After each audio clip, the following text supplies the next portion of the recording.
chama.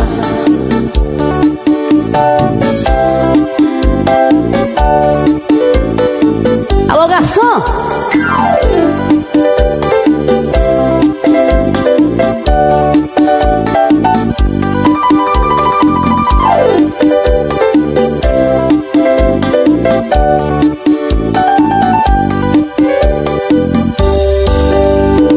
Deixe renascer, viver e crescer e morrer em paz.